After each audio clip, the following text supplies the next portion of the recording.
우리가 살아온 길을 돌아보면 참 많은 것들이 있었지요. 아침마다 허겁지겁 출근 준비하던 날들, 아이들 키우느라 정신없이 뛰어다니던 날들, 부모님을 모시고 병원 다니던 날들, 사업에 매달리거나 직장에서 버티고 버티며 견디던 날들. 그렇게 많은 날들을 지나 여기까지 왔습니다. 세월이 흐르면 자연스럽게 달라지는 것들이 있습니다. 가까웠던 친구들은 조금씩 멀어지고 언제나 내 곁에 있을 것 같던 아이들도 저마다의 삶을 살아갑니다. 몸은 예전 같지 않고 마음은 예전보다 더 민감해지고 더 작아지는 날이 많아집니다. 세상이 달라져도 너무 달라지지요. 예전에는 편하던 것들도 이제는 낯설고 해보지 않던 것들이 필요해지기도 하고 그러다 보면 아, 정말 늙어가고 있구나 싶은 순간이 스스로를 덮기도 합니다. 하지만요, 그 많은 시간들 속에서 우리는 참 잘 살아냈습니다. 그 누구도 대신 살아주지 못하는 인생을 우리는 스스로 맡아서 끝까지 최선을 다해왔습니다. 누구보다 치열하게, 누구보다 최선을 다하며 자식들에게 손 벌리지 않으려고 스스로를 갈아 넣으며 살아온 세대가 바로 우리 세대입니다. 그래서일까요? 이제는 조금, 아주 조금 가벼워져도 되는 나이가 되었다라고 저는 생각합니다. 그런데 이상하게 우리 세대는 가벼워지는 법을 배우지 못했어요.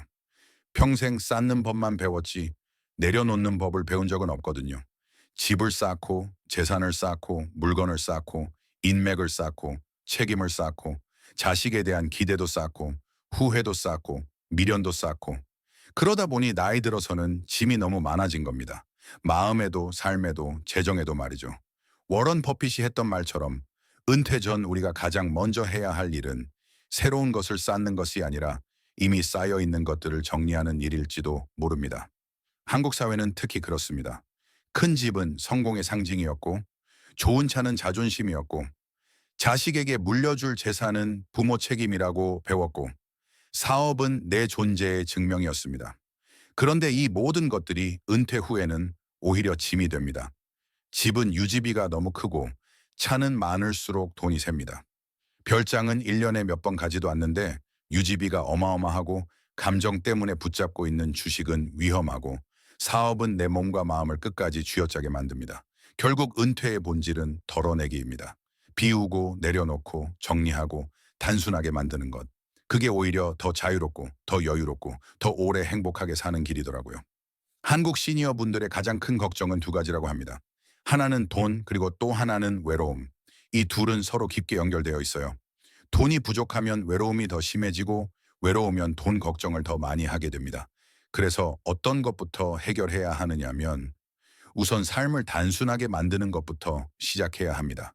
삶이 단순해지면 지출이 줄어듭니다.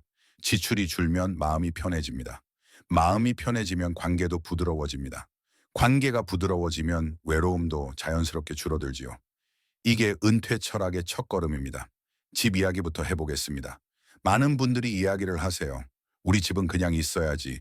손주들 오면 자야 하니까. 집은 자식에게 물려줘야지. @홈페이지.com. 내가 고생해서 산 건데.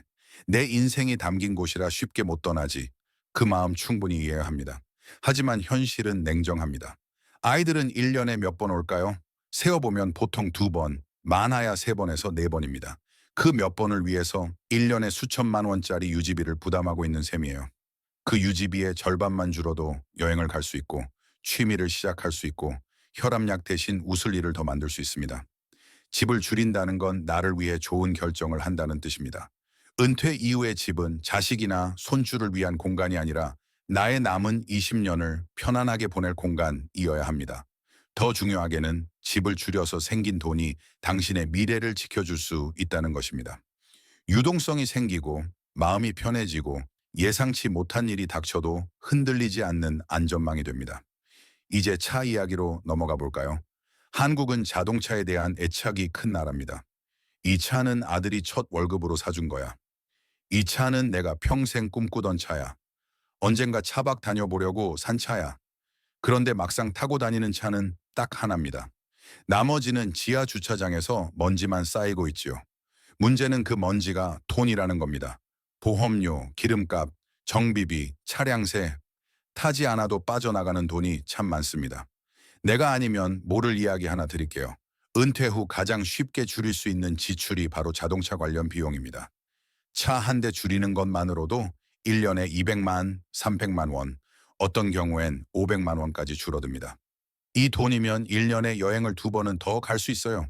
그러니 차는 딱 필요한 만큼만 남기고 나머지는 편하게 보내주는 게 좋습니다. 차를 줄인다고 품위가 떨어지는 게 아닙니다.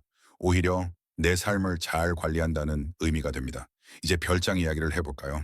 한국에서도 펜션, 시골집, 세컨드 하우스 가지고 계신 분들 많습니다. 은근히 유지비가 어마어마해요. 관리 맡겨도 비용이 들고 비워두면 도둑 습기 벌레 스트레스 있고 또 가면 풀어야 할 일들이 끝도 없지요. 문제는 생각보다 거의 사용하지 않는다는 겁니다. 시간 나면 가야지. 나중에 자식들이 와서 쓸 거야. 이렇게 말하지만 현실은 다르지요. 하지만 그 공간을 정리하는 순간 당신은 여행의 자유를 얻습니다. 매년 원하는 곳, 원하는 나라로 떠날 수 있게 됩니다. 물건을 비우는 건 결국 새로운 경험을 얻기 위한 준비입니다. 그리고 많은 한국 시니어들이 하는 실수 하나가 있습니다.